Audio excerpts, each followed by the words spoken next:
Dear listeners, I welcome you to my channel. Leave your comments and impressions, I value your opinion. I press the smooth, cold glass of my phone against my cheek, letting the silence of our bedroom wash over me. Jake is downstairs, probably curled up on the couch with a beer in his hand and his eyes glued to some late-night show. I hear the faint sound of laughter drifting up the stairs. It should comfort me, knowing he's just there, content in his little bubble. But tonight, the sound grates on me like nails on chalkboard. I tap the screen of my phone, lighting it up. Messages blink back at me, words wrapped in secrecy and promises. My heart flutters with a thrill that's quickly becoming familiar, addictive even. Michael's last message reads, "Can't wait for the weekend, beautiful, everything's set." I type back, "Me neither. It's going to be perfect." I add a heart emoji, my fingers hovering over the send button. But I pause, a nagging voice in the back of my mind whispering doubts. The digital trace of deceit feels heavier tonight. I delete the heart and press send. As I toss the phone aside, my gaze falls on a photo by the bedside. A picture of Jake and me in Venice, smiling into the sun, blissfully ignorant of the storm brewing in the years to come. That was 3 years ago. We were different people then, untouched by the erosion of trust. I know Jake thinks I don't know about the app he secretly installed on my phone, a silent sentinel to my betrayals. But I've always been one step ahead, with a dummy phone nestled in my purse, where all my conversations with Michael live, untouched and unseen by Jake's prying eyes. Creeping out of bed, I tiptoed to the window, peering down at Jake's figure, dimly lit by the flickering TV screen. He's oblivious to the fact that I'm not just planning a weekend getaway, but plotting a grand escape from the life we built on hollow vows. The thrill sends a shiver down my spine. I'm rewriting our story, and this time, I'm holding the pen. I think back to the traps I've laid out, intricate and invisible. The closer Jake thinks he is to catching me, the further away I'll be. I've orchestrated every detail of the weekend, ensuring that each step he takes towards unveiling my secret will only tighten the noose around his own neck. A part of me aches for the man I married, for the innocence we've both squandered. But as I watch him there, laughing at something mindless on the screen, I steel my heart. This is no longer about us, or even about Michael. It's about freedom, about reclaiming a life that's spiraled out of control under the guise of marital bliss. The sound of my own heartbeat feels loud in the quiet room, each thump a countdown to the inevitable. Jake's laughter floats up again, a reminder of what's at stake. My plan needs to be flawless. With one last look at the man I no longer know, I turn away from the window, my mind racing through the details of the weekend ahead. It's going to be a performance worthy of an audience, with twists and turns that no one, especially Jake, can anticipate.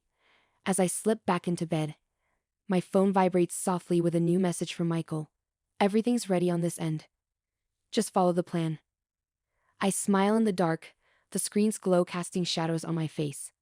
"Always," I whisper to myself, locking the phone and placing it back on the nightstand.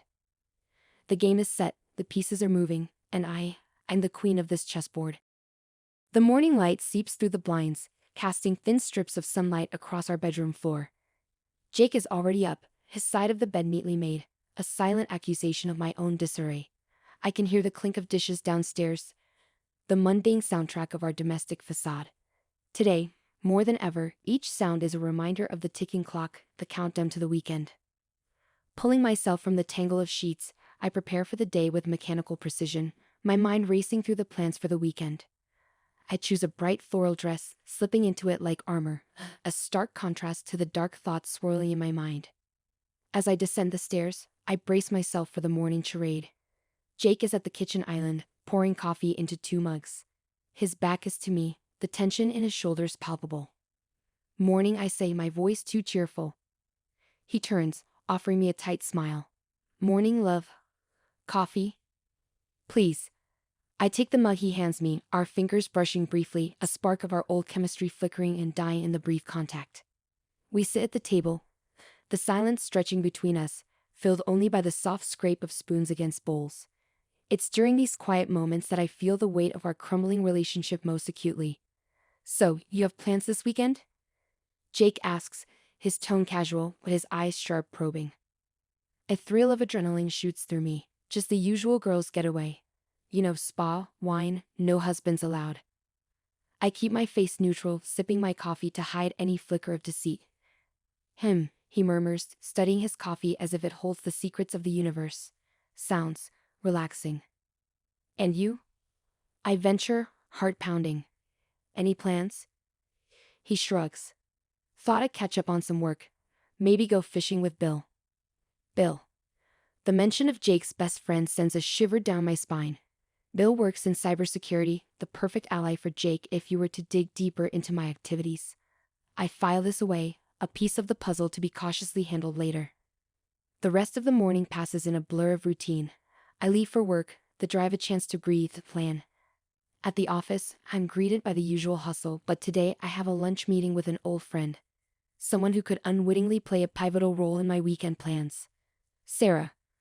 I exclaim as I spot her in the cafe. Her warm hug is a balm to my frazzled nerves. Liz, it's been too long. Sarah smiles, her eyes bright.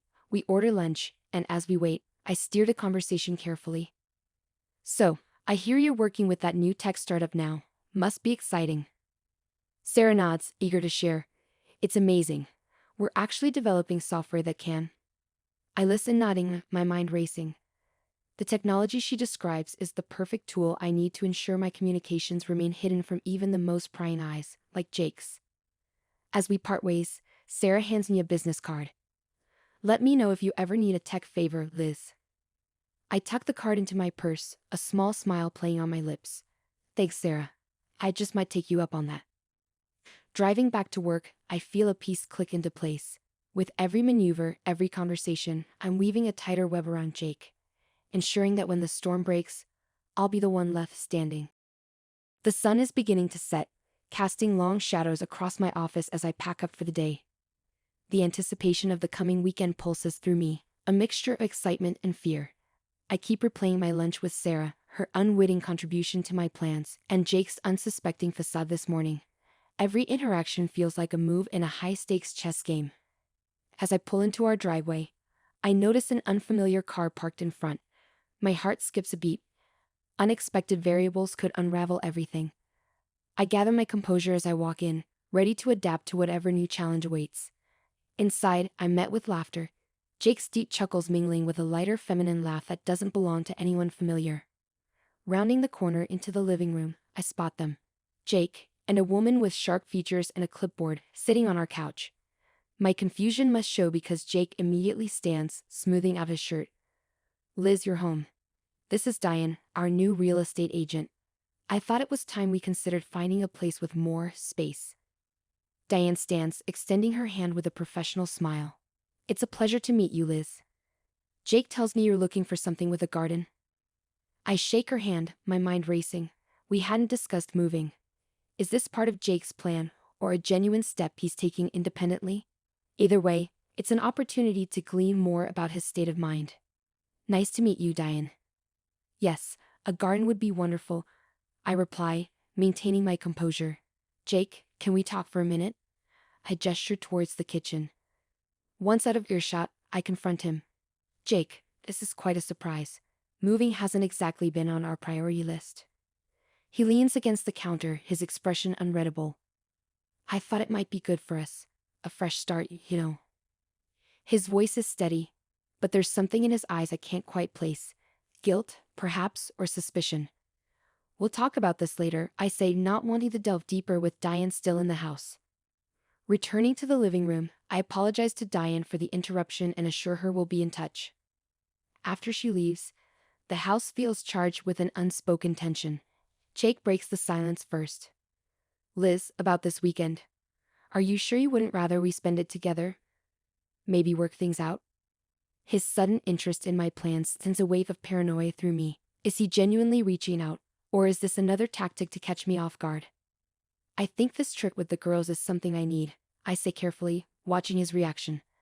A bit of space might do us both some good. He nods reluctantly. All right, Liz, enjoy your weekend. Later, in the safety of our bedroom, I pull out the dummy phone. There's a new message from Michael. Everything's arranged, can't wait to see you. I reply swiftly, reassuring him, then pause, considering my next move. If Jake is planning something, I need to be a step ahead. I dial Sarah's number from the dummy phone. Hey Sarah, it's Liz. Could you do me a favor? I might need a little help with some security settings on my phone. Just some extra privacy, I explain vaguely. Sure, Liz, I can help you with that. Let's meet tomorrow after work, Sarah suggests. Perfect, I confirm, relief washing over me. With Sarah's tech expertise, I could ensure that any of Jake's attempts to uncover my plans would be futile. As I set down the phone, I ponder the web of lies tightening around us. With every player unwittingly moving according to my plan, the stage is set. But as I drift off to sleep, a lingering doubt remains: am I truly in control, or am I too caught in my own traps? The weekend will reveal all. The sky is a somber gray as I drive toward the secluded cabin where the weekend is supposed to unfold. Every mile I put between myself and our home, the weight of my scheming sits heavier on my chest. I've played my part with precision, but as the final act approaches, uncertainty creeps in. I arrive just as the first drops of rain begin to fall, the rhythmic patter against the windshield mirroring my anxious heartbeat. Michael is already there, his car parked under the cover of an old oak tree. He greets me with a wide smile and an embrace that's too tight, too forced. Everything's set, Liz, just like we planned, he whispers, his breath warm against my ear. As we enter the cabin, the coziness of the interior does little to soothe my nerves. The fire crackles in the hearth, a stark contrast to the storm brewing outside, and within me. I need to freshen up, I tell Michael, excusing myself to the bathroom. Inside, I take a moment to steady my breath, my hands gripping the edge of the sink. This is it. No turning back now. When I return, Michael has opened a bottle of wine and is pouring 2 glasses. He hands me one, his smile tentative. To new beginnings, he toasts. To new beginnings, I echo, the words tasting like betrayal on my tongue. We settle on the sofa, the wine and the warmth from the fire loosening my tense muscles. That's when I hear it, a faint sound, like footsteps on the porch. Michael doesn't seem to notice, lost in detailing our next steps once the weekend is over. But then the front door swings open, and Jake steps inside. The glass in my hand shudders, wine slushing over the rim. Jake, I gasp, rising to my feet. Michael stands too, his expression one of shock and confusion. Liz, Michael. Jake nods to each of us, his voice calm, betraying none of the storm I see brewing in his eyes. I thought I might find you here. Jake, I start, but he holds up a hand to stop me. No need, Liz. I've known for a while. He turns his gaze to Michael. And you, I trusted you. Michael stammers, a pathetic string of apologies beginning to form. But Jake doesn't seem interested in Michael's excuses. He turns back to me. Liz, why? Why didn't you just talk to me? I'm speechless, the reality of the situation settling in. The secrets, the lies, all laid bare in the harsh light of truth. But it's Jake's next words that truly shake me. I came here to offer you a way out, Liz. Not to confront you, but to give you this. He reaches into his coat, pulling out an envelope. It's a ticket to Paris. A fresh start. Away from all this.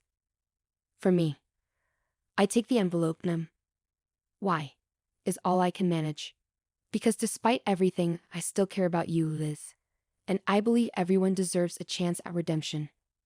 The cabin feels too small, the walls closing in as the weight of his forgiveness presses down on me. Michael looks between us, a spectator to the crumbling facade of his plans.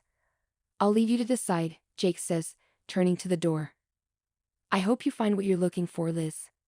And then he's gone, the door closing softly behind him. The sound echoes like a gunshot in the quiet cabin. Michael and I are left in stunned silence, the crackling fire a mocking soundtrack to the end of our deceit. I look down at the ticket in my hand, then back at Michael, seeing him for what he is. In my quest to escape Jake, I had entangled myself with someone far worse. The storm outside mirrors the turmoil inside me as I make my choice. I leave the cabin, the envelope tight in my grasp, stepping into the cleansing rain. I'll go to Paris, not to escape Jake, but to find myself again, away from the lies and the games. As I drive away, the cabin fading into the backdrop of trees, I realize this is my true new beginning, alone, but free.